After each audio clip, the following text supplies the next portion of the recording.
الذين ينقضون عهد الله من بعد ميثاقه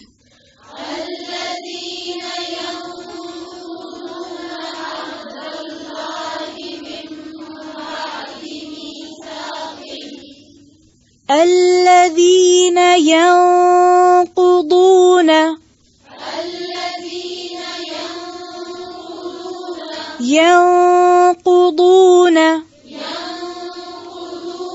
عهد الله من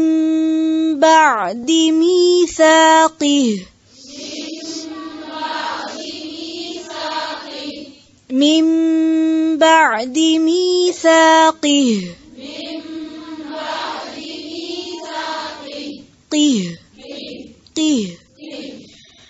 الذين ينقضون عهد الله من بعد ميثاقه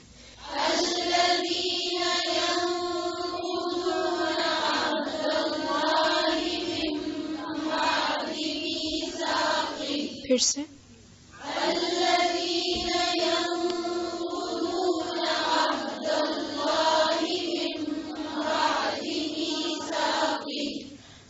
وَيَقْطَعُونَ مَا أَمَرَ اللَّهُ بِهِ أَن يُوصَلَ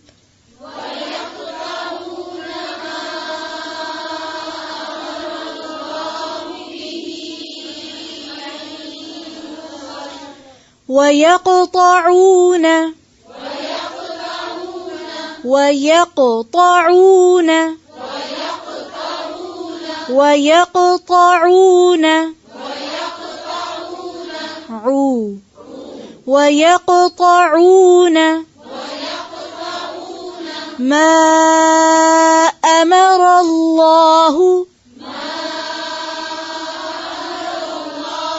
مَا أَمَرَ اللَّهُ وَيَقْطَعُونَ مَا أَمَرَ اللَّهُ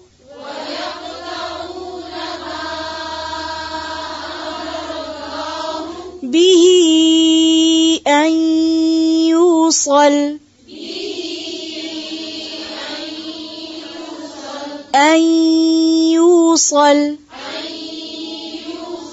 أَن يُوصَلَ وَيَقْطَعُونَ مَا أَمَرَ اللَّهُ بِهِ أَن يُوصَلَ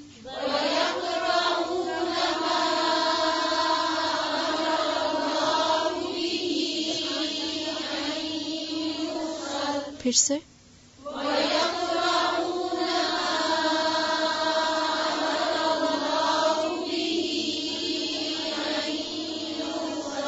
أن يوصل ويفسدون في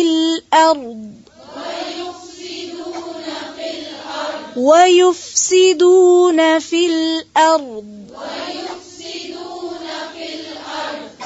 أولئك هم الخاسرون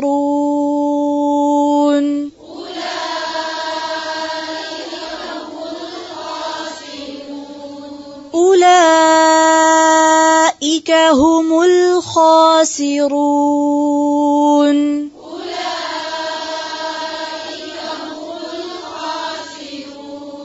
خاسرون هم الخاسرون أولئك هم الخاسرون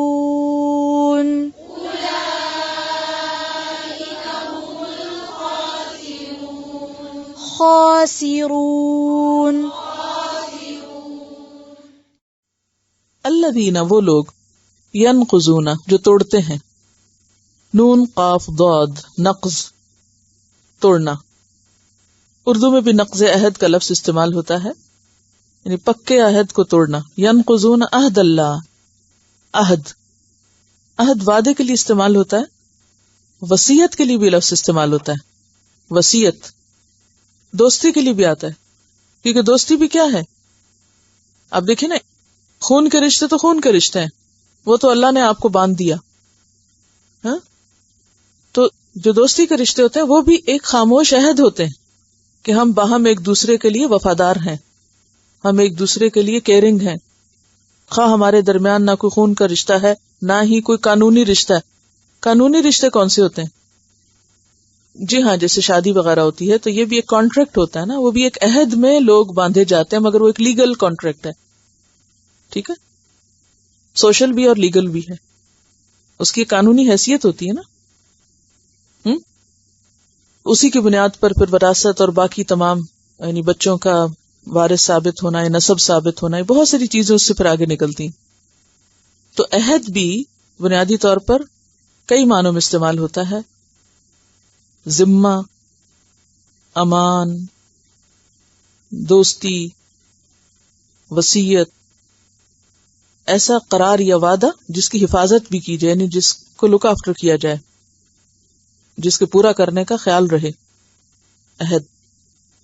ینقضون عہد اللہ, جو اللہ کا عہد توڑ دیتے ہیں.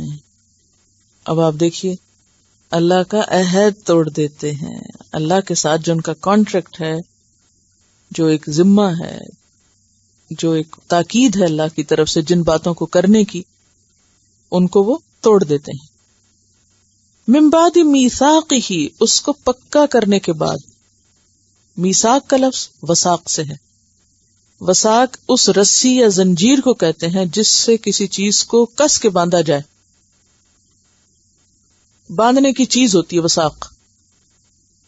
ٹھیک ہے, اسی سے لفظ وثوق نکلا ہے. میں یہ بات پورے وثوق سے کہتا ہوں, یعنی پکے طرح کہتا ہوں. تو وثاق کیا ہے؟ وہ رسی یا وہ چیز جس سے کسی دوسری چیز کو پکا باندھا جائے. تو پھر میثاق وہ عہد و پیمان ہے جسے پھر مزید پکا کیا جائے, یعنی عہد سے بھی زیادہ پکا کیا جائے. یعنی عہد تو تھا, عہد جو ہے وہ ایک یعنی دلی اقرار کا نام بھی ہے نا, لیکن میثاق پھر کیا ہوا, اس کو مزید پکا کیا گیا, ڈکلیئر بھی کیا گیا. وَيَقْطَعُونَ, اور کاٹ دیتے ہیں. قطع, قاف تو عین, قطع. قطع کرنے کا کیا معنی ہوتا ہے؟ کسی چیز کو کاٹنا, جیسے قطع تعلقی. ما امر اللہ, جو حکم دیا اللہ نے, بھی ساتھ اس کے, ان یوصل, کہ جوڑا جائے. یوصل کا لفظ کس سے نکلا؟ وصل سے. اس کا روٹ ہے واو صاد لام, وصل. وصل کس کو کہتے ہیں؟ جوڑنے کو. دو چیزوں کو آپس میں اس طرح جوڑنا یا اس طرح ملانا کہ وہ باہم جڑ جائیں. دو چیزوں کو اس طرح اکٹھا کرنا کہ وہ باہم جڑ جائیں, آپس میں لگ جائیں. جیسے مقناطیس کس کے ساتھ لگ جاتا ہے؟ لوہے کے ساتھ. اسی طرح جیسے گم لگنے سے دو پیپر آپس میں کس طرح ہوتے ہیں؟ جڑ جاتے. تو دو چیزوں کا آپس میں اکٹھا ہو جانا, اس کو وصل بولتے ہیں, جڑ جانا. تو جن چیزوں کو اللہ نے جوڑ کے رکھنے کا حکم دیا اس کو وہ کاٹ ڈالتے ہیں, اس کو الگ الگ کر دیتے ہیں. وَيُفْسِدُونَ فِي الْأَرْضِ, اور وہ فساد کرتے ہیں زمین میں. فساد کا لفظ پیچھے بھی گزر چکا ہے, بگاڑ پیدا کرتے ہیں. کون کرتے ہیں یہ سب؟ منافق. منافقوں سے کہا جاتا ہے نا, لا تفسدوا فی الارض قالوا انما نحن مصلحون. اولئک, یہی لوگ, هم الخاسرون, وہ خسارہ پانے والے ہیں. خاسر, خے سین رے, اس کا روٹ ہے نقصان اٹھانا. الذین ینقضون عہد اللہ, فاسق وہ ہوتے ہیں جو اللہ کا عہد توڑتے ہیں, اللہ سے کیے ہوئے وعدے توڑ ڈالتے ہیں. عہد کا کیا معنی بتایا تھا میں نے آپ کو؟ وعدہ. اور کیا معنی بتایا تھا؟ ذمہ, امان, دوستی. دوستی بتایا تھا نا, ٹھیک ہے نا. تھوڑا سا یاد رکھ لیا کریں, اس لیے کہ جب ہم اب تفسیر میں داخل ہوں گے تو پھر ہمیں وہ معنی آنا چاہیے نا, تاکہ ہم جان سکیں کہ وہ جو توڑتے ہیں کیا توڑتے ہیں. ینقضون عہد اللہ, جو اللہ کا عہد توڑتے ہیں, یعنی اللہ سے تعلق توڑتے ہیں, دوستی توڑتے ہیں. خالق اور مخلوق کے درمیان ایک قدرتی بونڈ ہے نا, ایک تعلق ہے نا. اس کو ایک عام مثال سے سمجھیے. مثلا میں نے یہ کتاب لکھی, اس سے میرا کوئی تعلق ہے؟ یہ مجھ سے اور میں اس سے پہچانی جاتی ہوں نا, ہے کہ نہیں؟ جیسے ایک بچہ ہے, وہ کس سے پہچانا جاتا؟ کیا کہتے ہیں؟ اس کی ماں کون ہے؟ بچہ ادھر ادھر گھوم پھر رہا تو کیا کہتے ہیں؟ اس کی ماں کون ہے, کہاں ہے, یہ فلاں جیسے. فوراً ایک تعلق جو ہے. تو اگر دنیا میں کوئی کسی چیز کو بناتا ہے تو وہ چیز اس سے پہچانی جاتی ہے, اس سے ایسوسیٹ کرتی ہے, منسوب ہوتی ہے. تو جس نے یہ ساری کائنات بنائی, جس نے ہم سب کو بنایا, اس سے ہمارا کوئی تعلق نہیں. یہ کیسی بات ہے؟ اور نہیں ہونا چاہیے. ہر مخلوق, ہر انسان اپنے خالق سے ایک خاموش بونڈ میں بندھا ہوا ہے. ایک عہد ہے خالق اور مخلوق کے درمیان, ہم اس سے الگ ہو ہی نہیں سکتے. تو جو شخص اپنے آپ کو ڈس ایسوسیٹ کر لیتا ہے اپنے خالق سے, تو وہ دراصل کیا کرتا ہے؟ ینقضون عہد اللہ کرتا ہے. ٹھیک ہے. اور پھر من بعد میثاقہ, اس کو پکا کر کے پھر توڑتا ہے. یعنی لا الہ الا اللہ پڑھ کے اس کو پھر بھولتا ہے. ایک تو کام شخص ہے جس نے لا الہ الا اللہ نہیں پڑھا, لیکن اگر وہ کہے کہ مجھے کسی نے پیدا ہی نہیں کیا, میں تو خود ہی بن چکا ہوں, تو وہ بھی ایک عہد توڑ رہا ہے. لیکن یہاں جس کا ذکر ہے وہ کون ہے؟ وہ شخص ہے جو زبان سے لا الہ الا اللہ کہہ دیتا ہے اور پھر اس کے بعد اللہ سے کوئی تعلق نہیں رکھتا. منافق, فاسق, کیونکہ یہاں فاسقین کی بات ہو رہی ہے نا, فاسقین الذین, ٹھیک ہے نا. فاسق کون ہوتے ہیں؟ وہ جو اللہ کے عہد کو توڑ ڈالتے ہیں. اور پھر آپ کو یاد ہوگا کہ ہمیں جب اللہ نے پیدا کیا تھا تو اس وقت اللہ تعالیٰ نے ہماری روحوں کو پیدا کر کے ہم سب سے کیا کہا تھا؟ الستُ بربکم, کیا میں تمہارا رب نہیں ہوں؟ تو سب انسانوں نے کیا کہا تھا؟ قالوا بلا, آپ ہمارے رب ہیں. پھر ہم دنیا میں آ گئے, پھر اللہ نے پیغمبر بھیجنے شروع کر دیے.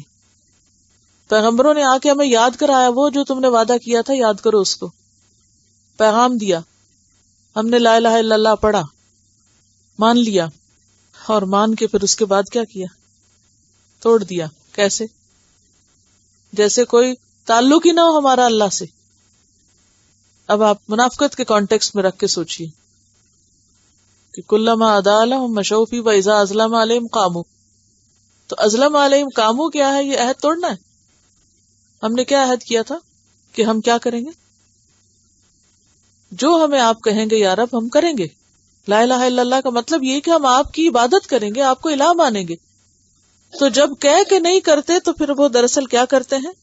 وعدہ توڑتے ہیں. اس کے پکا کرنے کے بعد اب دیکھیے کہ یہ جو آیت ہے نا جس میں وعدہ الست کا ذکر ہے, یہ سورۃ الاعراف کی آیت نمبر 172 ہے. اس میں تفصیل ہے, انشاءاللہ ساری ڈیٹیل تو ہم اس وقت پڑھیں گے جب اگر اللہ نے چاہا اور ہم اس آیت تک پہنچ گئے. اور باقی یہ ہے کہ اس کا ریفرنس صرف آپ کو دے رہی ہوں, سورۃ اعراف 172. ٹھیک ہے. تو وہ آیت خوب واضح کرتی ہے کہ ہم نے پیدائش کے بعد اللہ کو ایک وعدہ دیا تھا کہ تو ہمارا رب ہے. دنیا میں آئے, اللہ نے پیغمبر بھیج کے ہمیں وعدہ پکا کرا دیا, لا الہ الا اللہ پڑھ کر ہم نے اس کو مضبوط کر لیا. اب لا الہ الا اللہ کہے کہ اگر ہم اللہ کو الہ ماننے کے بجائے اپنے نفس کو الہ مانے ہوئے ہیں, اللہ کی بات ماننے کے بجائے اپنی دل کی باتیں مان رہے ہیں, تو پھر کیا ہوا؟ یہ وعدہ توڑنا نہ ہوا؟ سمجھ آ گئی بات یا نہیں آئی؟ یہ بہت کمپلیکیٹڈ بات ہے. سمپل سی بات ہے, ہر مخلوق ایک خاموش عہد میں بندھی ہوئی ہے اپنے رب سے. نمبر 1 ہے نا. نمبر 2 یہ کہ اللہ نے جب ہمیں پیدا کیا تھا، یعنی ایک ہے ہمارا عہد خالق اور مخلوق کا خاموش عہد، دوسرے پیدا کر کے اس نے ہمیں کھڑا کر کے پوچھا تھا لست بربکم، ہم سب نے وعدہ کیا جی بالکل آپ ہی رب. دنیا میں آئے، پیغمبر آئے، لا الہ الا اللہ پڑھوایا انہوں نے، ہم نے پڑھ لیا، میثاق ہو گیا. اب آپ دیکھیں کہ لا الہ الا اللہ پڑھ کے پھر ہم اللہ کی ماننے کے بجائے اپنے دل کی زیادہ مانیں، تو یہ کیا ہو گیا؟ عہد ٹوٹا کہ نہیں ٹوٹا؟ الذین ینقضون عہد اللہ من بعد میثاقہ ویقطعون، اور وہ کاٹ دیتے ہیں کس چیز کو؟ ما امر اللہ بہ ان یوصل، جس کو اللہ نے جوڑ کے رکھنے کا حکم دیا تھا. کس چیز کو اللہ نے جوڑنے کا حکم دیا تھا؟ نمبر 1 اللہ سے تعلق. اللہ سے تعلق کاٹ دیتے ہیں، کوئی تعلق نہیں، یعنی اس طرح زندگی گزارتے ہیں گویا ان کی زندگی میں خدا کا کوئی کانسیپٹ ہی نہیں. ان کے فیصلے خدا کے حکم کے مطابق نہیں، اپنے مرضی کے مطابق ہوتے ہیں. کوئی کام انہوں نے کرنا تو وہ یہ نہیں دیکھتے وہ کیا چاہتا، وہ یہ دیکھتے ہیں میرا دل کیا چاہتا ہے. اور دوسری چیز رشتوں کو کاٹتے ہیں، انسانی تعلقات میں بگاڑ پیدا کرتے ہیں، یعنی صلہ رحمی کو کاٹتے ہیں. جن رشتوں کو اللہ نے قائم کرنے کا حکم دیا، ما امر اللہ بہ ان یوصل، وہ کیا کرتے ہیں؟ اس کو کاٹ دیتے ہیں. وَيُفْسِدُونَ فِي الْأَرْضِ، اور وہ زمین میں فساد کرتے ہیں. یہ فساد بھی کس کا کام ہے؟ منافقوں کا کام، کیونکہ ان سے ہی کہا گیا نا شروع میں لا تفسدوا فی الارض. متقی تھوڑی فساد کرتے ہیں. فساد کون کرتا ہے؟ فساد وہ کرتا ہے جس کو خدا کا خوف نہ ہو، وہ فتنے پھیلاتا ہے، وہ ادھر کی بات ادھر، ادھر کی ادھر، انسانوں کے درمیان پھوٹ ڈلواتا ہے، اور وہی اللہ سے کوئی تعلق قائم نہیں رکھتا، اور اس کے ساتھ قرآن میں شوشے نکالتا ہے. جیسے یہ مثال کیوں ہے، وہ بات کیوں ہے؟ کیونکہ ایسے شخص کا نصیحت قبول کرنے کا کوئی ارادہ نہیں ہوتا، وہ کچھ کرنا نہیں چاہتا، کوئی کمٹمنٹ نہیں کرنا چاہتا، کوئی ذمہ داری نہیں لینا چاہتا، اپنے آپ کو کسی تکلیف میں نہیں ڈالنا چاہتا، لہٰذا وہ اس سارے کام کو بیکار کام سمجھتا ہے، اور جو کر رہے ہیں ان کو بھی نہیں کرنے دیتا، لہٰذا وہ ایک فساد پھیلاتا ہے. یعنی فساد کیا ہے؟ اچھے بھلے کام میں بگاڑ پیدا کرنا. مثلا آپ آ رہے ہیں، پڑھ رہے ہیں، اپنی اصلاح کر رہے ہیں، کسی کی کرنا چاہتے ہیں، تو یہ مصلحون ہے نا، یعنی اصلاح کا کام ہے. اب کوئی بیچ میں آ کے شوشے چھوڑ کے کہ وہ جو پڑھاتی ہیں وہ تو یہ کرتی ہیں، اور وہ جو پڑھنے آتے ہیں وہ فلاں ایسے ہیں، اور وہ جو کام کرتے ہیں وہ ایسا ہے ویسا ہے، یہ ساری باتیں کرنے کا مقصد کیا ہے؟ کہ آپ بدظن ہو، آپ اصلاح کا کام نہ کریں نہ کرائیں.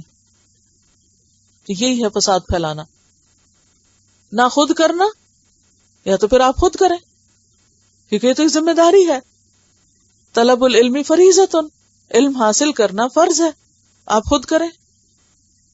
اگر آپ خود نہیں کرتے تو جو کر رہا ہے اس کے کام میں آپ کیوں خرابی پیدا کرتے ہیں؟ اسی کو کہتے ہیں فساد کرتے ہیں. یعنی خود بھی اللہ سے کوئی تعلق نہیں، خود بندوں کے ساتھ بھی مرضی کا تعلق ہے، جو اچھا لگتا ہے اس کے ساتھ سلام دعا، جو نہیں اچھا لگتا اس کے کاٹ کے رکھ دیا، نہ اللہ کی پرواہ نہ بندوں کی پرواہ. اور جو کوئی اچھا کام کرے اس کے کام میں بے وجہ کی تنقید اور شوشے بازی اور الزام تراشی، اور تاکہ ایک فساد پیدا ہو جائے، وہ کام رک جائے، ہو ہی نہ، رکاوٹیں ڈالی جائیں اس میں. تو یہ کن کا کام ہے؟ یہ فاسقین کا کام ہوتا ہے، جو خود اللہ کی حدوں سے باہر نکلے ہوئے ہیں، خود نافرمان ہے، خود کچھ نہیں کرتے، کوئی اور بھی کرے اسے بھی نہیں کرنے دیتے. اللہ تعالیٰ ایسے لوگوں کو پھر ہدایت نہیں دیتا.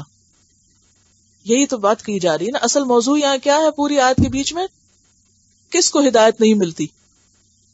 ایسے لوگوں کو نہیں ملتی جن کا طرز عمل یہ ہوتا ہے کہ انہیں نہ اللہ کی پرواہ نہ بندوں کی پرواہ ہے، اور ہر اچھے کام میں وہ اصلاح کی بجائے مدد یا سپورٹ کی بجائے بگاڑ پیدا کرنے کی کوشش کرتے ہیں. انجام کیا ہے ایسے لوگوں کا؟ اولئک ھم الخاسرون، ایسے لوگ خسارہ پانے والے ہیں، نقصان اٹھانے والے ہیں. کیوں؟ قرآن پاک میں سورۃ الرعد آیت نمبر 25 والذین ينقضون عہد اللہ من بعد میثاقہ ویقطعون ما امر اللہ بہ ان یوصل ویفسدون فی الارض اولئک لہم اللعنۃ ولہم سوء الدار. وہ لوگ جو اللہ کا عہد توڑتے ہیں اس کو پکا کرنے کے بعد جن چیزوں کو اللہ نے جوڑنے کا حکم دیا ان کو کاٹتے ہیں، زمین میں فساد کرتے ہیں، ایسے لوگوں پر اللہ کی لعنت ہے. اولئک لہم اللعنۃ ولہم سوء الدار، اور آخرت میں ایسے لوگوں کا بہت برا گھر ہے، بہت برا ٹھکانہ ہے. اسی طرح سورۃ محمد آیت نمبر 22 اور 23 فَهَلْ عَسَيْتُمْ إِن تَوَلَّيْتُمْ أَن تُفْسِدُوا فِي الْأَرْضِ وَتُقَطِّعُوا أَرْحَامَكُمْ أُولَئِكَ الَّذِينَ لَعَنَهُمُ اللَّهُ فَأَصَمَّهُمْ وَأَعْمَى أَبْصَارَهُمْ. تو تم سے یہی توقع کی جا سکتی ہے کہ جب تم منہ موڑو گے تو زمین میں فساد کرو گے، رشتوں کو کاٹو گے. ایسے لوگوں پر اللہ نے لعنت کی ہے، ان کو بہرا بنا دیا، اندھا بنا دیا، دیکھ ہی نہیں سکتے، یعنی اب ان کو حق نظر بھی نہیں آتا. یعنی وہ غلط کاموں میں اتنے آگے چلے گئے کہ ان کو کتنا سمجھائیں انہیں سمجھ بھی کوئی نہیں آتی، کتنی حق کی بات بتائیں ان کے دل کو ہی نہیں لگتی، ان کی عقل میں ہی نہیں آتی، وہ دیکھنا بھی نہیں چاہتے. تو ایسے ہی لوگ خسارہ اٹھانے والے ہیں. اللہ تعالیٰ قرآن پاک میں فرماتے ہیں قل ان الخاسرین الذین خسروا انفسهم واہلیہم یوم القیامہ، کہہ دو کہ اصل نقصان اٹھانے والے وہ ہیں جنہوں نے اپنے آپ کو اور اپنے اہل و عیال بچوں کو بھی قیامت کے دن خسارے میں ڈال دیا. ظاہر ہے جو خود فساد کرتے ہیں وہ اپنے بچوں کو کہاں سیدھے رستے پہ آنے دیں گے، نہ اپنی فکر ہے نہ اہل اولاد کی فکر ہے. ایسے لوگ خود بھی نقصان اٹھائیں گے اور ان کی اولادیں بھی نقصان اٹھائیں گے. تو اصل ناکام لوگ کون ہیں؟ فیلئر کس کے لیے ہے؟ کہ جو قیامت کے دن خود اور اپنے آل اولاد کو ناکام بنا دے اور وہاں نقصان اٹھائے، خواہ وہ دنیاوی اعتبار سے کتنے بھی کامیاب لوگ کیوں نہ ہو، دنیا میں خواہ وہ محلات میں ہی کیوں نہ رہتے ہوں، ان کے پاس ہر طرح کی پار ہی کیوں نہ ہو، لیکن اگر وہ آخرت میں ناکام ہے تو یہی اصل ناکامی ہے.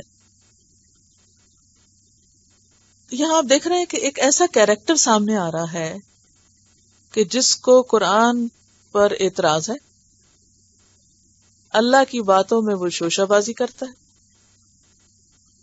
اور پھر اللہ کے عہد کو توڑتا ہے، بندوں کے ساتھ بنا کے نہیں رکھتا، نیکی کے کام میں خرابی پیدا کرتا ہے.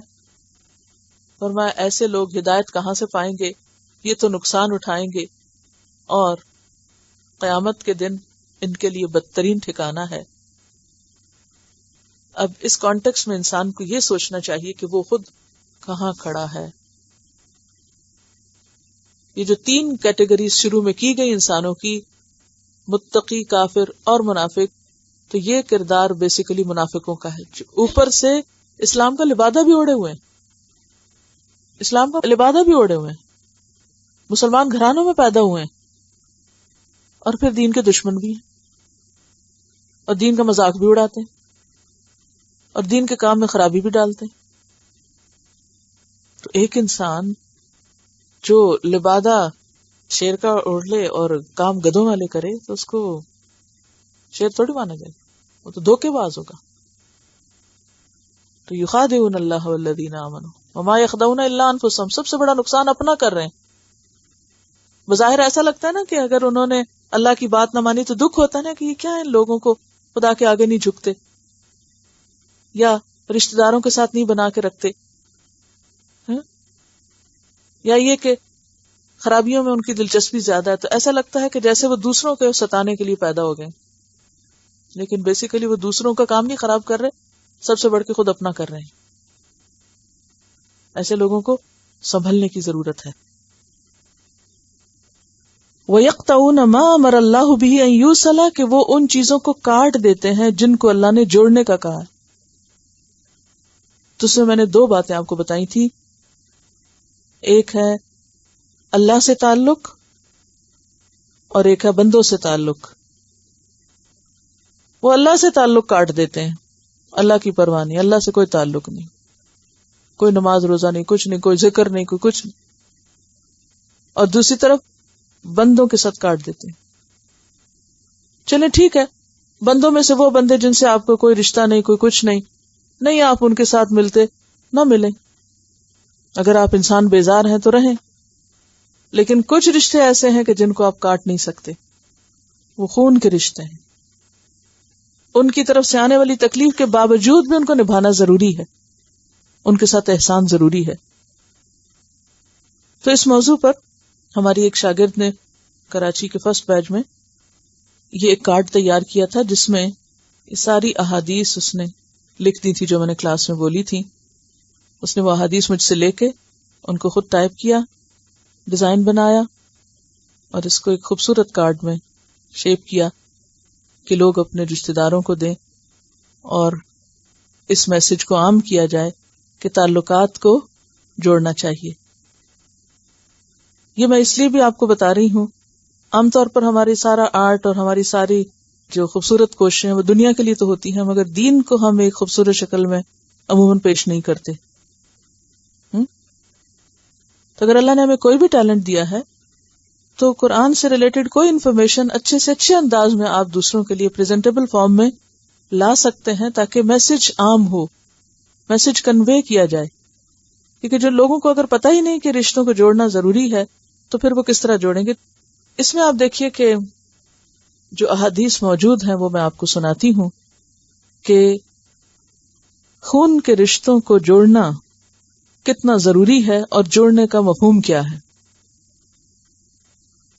نبی کریم صلی اللہ علیہ وسلم نے مدینہ آ کر جو ابتدائی تعلیمات دیں اس کے بارے میں حضرت عبداللہ بن سلام کہتے ہیں کہ پہلی بات جو میں نے آپ سے سنی وہ یہ تھی، پہلی تعلیم کہ اے لوگو سلام کو خوب رواج دو، اے لوگو خوب خوب سلام کیا کرو اور کھانا کھلاؤ اور رشتوں کو جوڑو اور راتوں کو نماز پڑھو جب لوگ سو رہے ہوں تو تم امن کے ساتھ جنت میں داخل ہو جاؤ گے. یعنی جنت میں لے جانے والے کام ہیں یہ. اللہ سے تعلق راتوں کی نماز، بندوں سے تعلق سلام کو عام کرنا، کھانا کھلانا اور رشتوں کو جوڑنا. نبی صلی اللہ علیہ وسلم نے فرمایا وہ شخص صلہ رحمی کرنے والا نہیں جو احسان کے بدلے میں احسان کرتا ہے. یعنی کسی نے آپ سے اچھا کیا تو آپ بھی اس کے ساتھ اچھے ہیں، بلکہ اصل صلہ رحمی کرنے والا تو وہ ہے کہ جب اس سے قطع رحمی کی جائے یعنی اس سے بدسلوکی کی جائے تو وہ صلہ رحمی کرے، یعنی وہ حسن سلوک کرے، یعنی برائی کے جواب میں بھلائی کرے. نبی صلی اللہ علیہ وسلم نے فرمایا کہ اللہ تعالیٰ فرماتا ہے میں ہی اللہ ہوں اور میں ہی رحمان ہوں، میں نے ہی رشتے کو پیدا کیا ہے اور اس کا نام بھی اپنے نام سے نکالا ہے. رحم کا روٹ بھی وہی ہے جو رحمان کا ہے نا. اب جو اسے جوڑے گا اسے میں بھی جوڑوں گا یعنی اپنی رحمت سے، اور جو اسے کاٹے گا اسے میں بھی کاٹوں گا. یعنی جو بندوں سے کاٹتا ہے وہ دراصل مجھ سے بھی کاٹ لیتا ہے. ایک طرح سے ہم پڑھ رہے ہیں نا اللہ سے تعلق قائم کرنا اور بندوں سے کرنا ہے، تو جو اللہ سے کاٹ لیتا ہے وہ بندوں سے بھی کاٹ لیتا ہے، جو بندوں سے کاٹتا ہے وہ ایک طرح سے اللہ سے بھی کاٹ لیتا ہے. اسی لیے ایک بزرگ کا قول ہے کہ اگر کوئی شخص اپنے ماں باپ کے ساتھ اچھا سلوک نہیں کرتا تو خواہ وہ کتنا بھی تہجد گزار اور کتنا بھی نماز پڑھنے والا ہو، اس کو نیک مت سمجھو.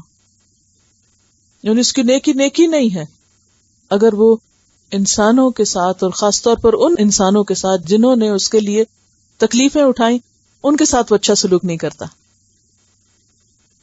حضرت ابو ہریرہ سے روایت ہے کہ ایک آدمی نے کہا اے اللہ کے رسول صلی اللہ علیہ وسلم، میرے کچھ رشتہ دار ہیں، میں ان سے صلہ رحمی کرتا ہوں. اب جب صلہ رحمی کا لفظ آپ پڑھیں تو کیا سوچیں؟ اچھا سلوک کرتا ہوں، یعنی ان سے جوڑ کے رکھتا ہوں. وہ مجھ سے قطع تعلق کرتے ہیں، میں ان سے اچھا سلوک کرتا ہوں، وہ مجھ سے برا سلوک کرتے ہیں. میں ان سے تحمل اور بردباری سے پیش آتا ہوں، وہ میرے ساتھ نادانی سے پیش آتے ہیں. میں سنبھل کے بات کرتا ہوں، وہ میری بےزتی کر دیتے ہیں. آپ نے فرمایا اگر تو ایسا ہی ہے جیسا کہ تو نے کہا ہے تو گویا ان کے منہ میں گرم راکھ ڈال رہا ہے، گویا تو ان کے منہ میں گرم راکھ ڈال رہا ہے، اور ان کے مقابلے میں تیرے ساتھ ہمیشہ اللہ کی طرف سے ایک مددگار رہے گا جب تک تیرا یہی رویہ رہے گا، یعنی تجھے اللہ کی طرف سے ایک تائید حاصل ہوگی۔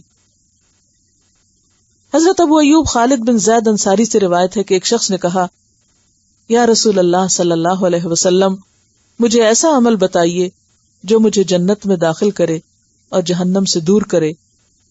نبی صلی اللہ علیہ وسلم نے فرمایا، تم صرف اللہ کی عبادت کرو، اس کے ساتھ کسی کو شریک مت ٹھہراؤ، نماز قائم کرو، زکوٰۃ دو اور صلہ رحمی کرو۔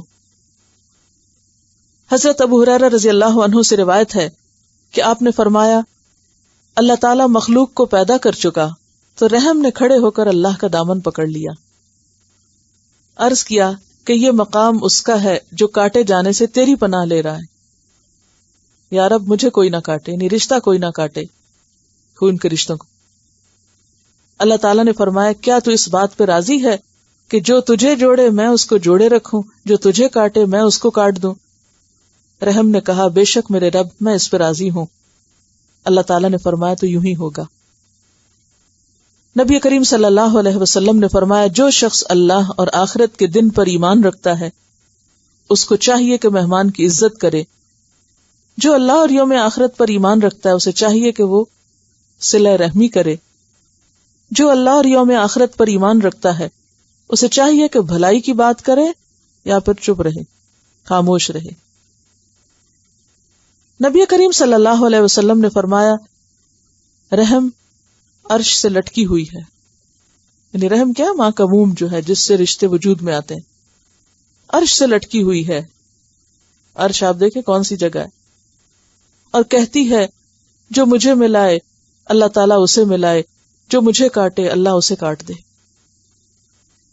نبی کریم صلی اللہ علیہ وسلم نے فرمایا، جس شخص کو یہ بات پسند ہے کہ اس کی روزی میں فراخی، اس کی عمر میں تاخیر یعنی اضافہ کیا جائے، اسے چاہیے کہ صلہ رحمی کرے۔ نبی صلی اللہ علیہ وسلم نے فرمایا، رشتے کاٹنے والا جنت میں نہ جائے گا۔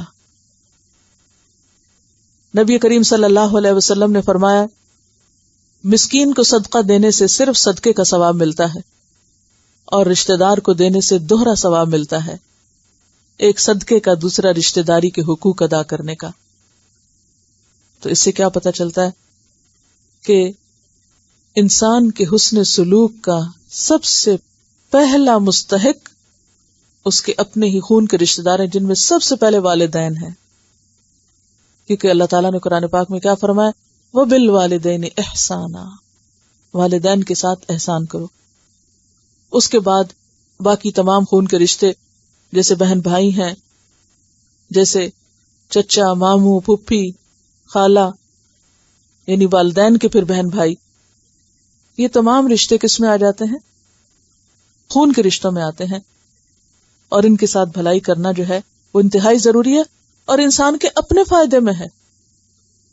دین اور دنیا کی بھلائیاں دونوں چیزیں جو ہیں وہ اس میں شامل ہیں، اور قرآن پاک میں تقریباً 11 جگہ پر رشتہ داروں کا حق دینے کے لیے کہا گیا، فآت ذی القربى حقہ، کہ رشتہ داروں کو ان کا حق دو۔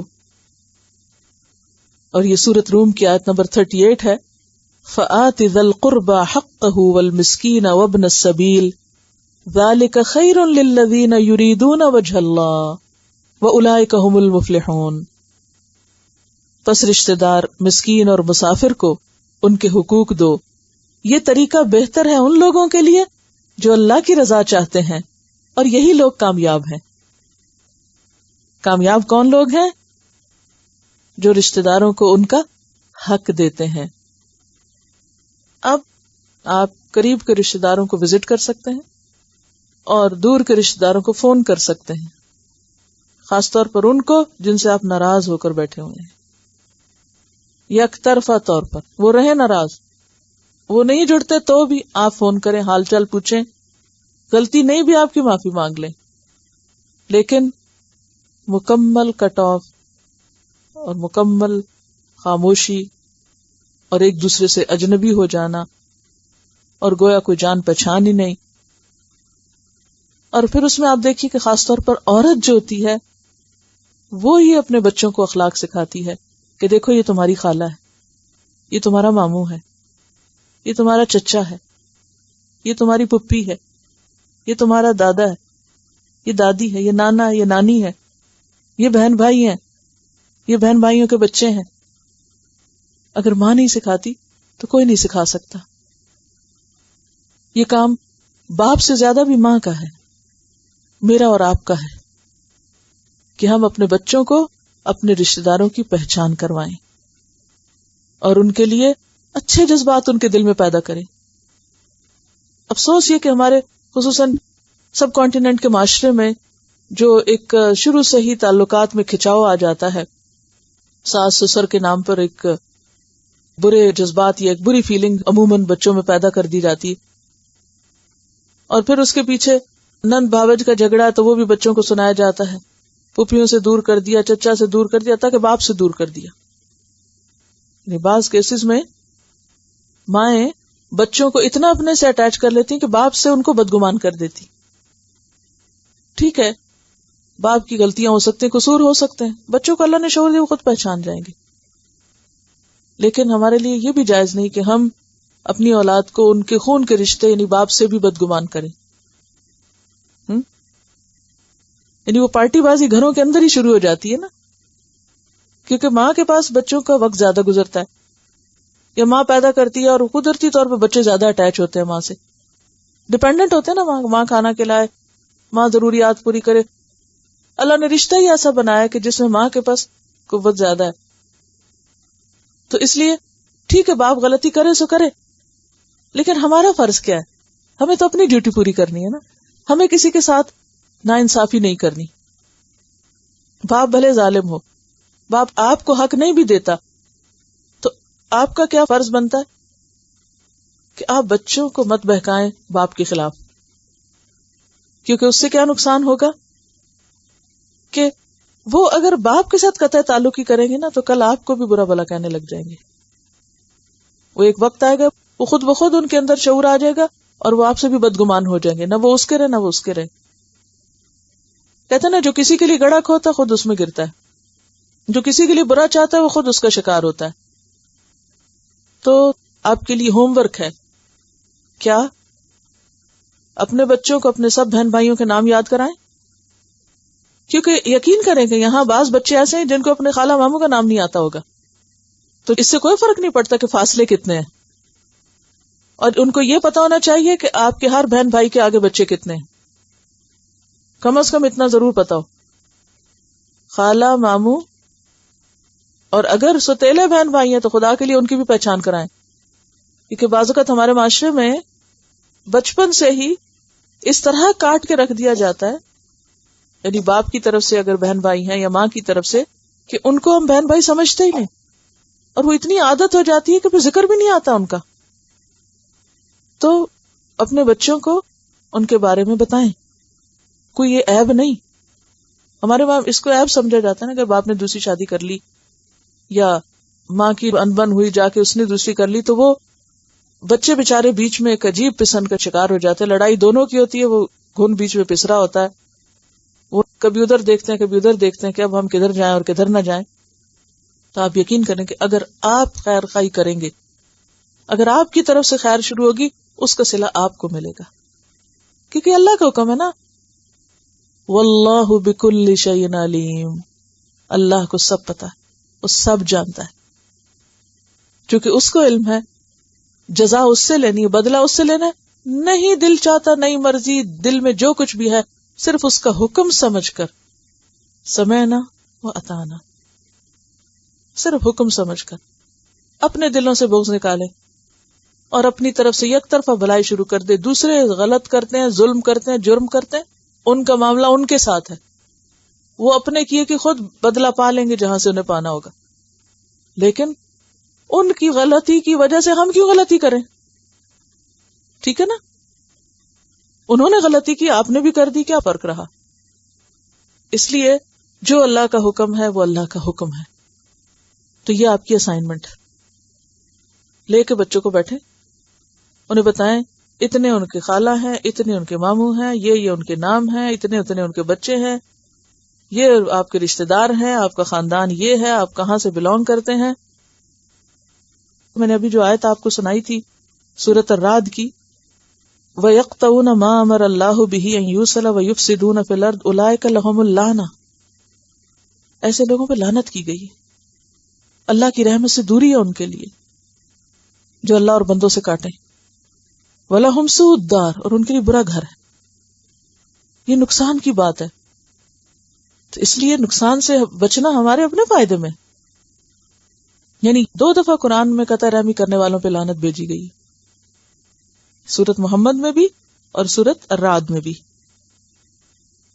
آپ کے پاس دلیلیں ہوں گی, عذر ہوں گے, بہانے ہوں گے, بہت جسٹیفیکیشن ہوگی, وہ یہ کرتے ہیں, وہ ویسے ہیں, وہ جیسے ہیں, وہ سب مان لیا, وہ سب ایسے ہی ہیں, مان لیا. لیکن آپ بھی اللہ کا حکم مان لیں کیونکہ اللہ نے یہی چاہا ہے. ٹھیک ہے. الذین, وہ لوگ, ینقضون, جو توڑتے ہیں, نون قاف ضاد, نقض توڑنا. اردو میں بھی نقض عہد کا لفظ استعمال ہوتا ہے, یعنی پکے عہد کو توڑنا. ینقضون عہد اللہ, عہد وعدے کے لیے استعمال ہوتا ہے,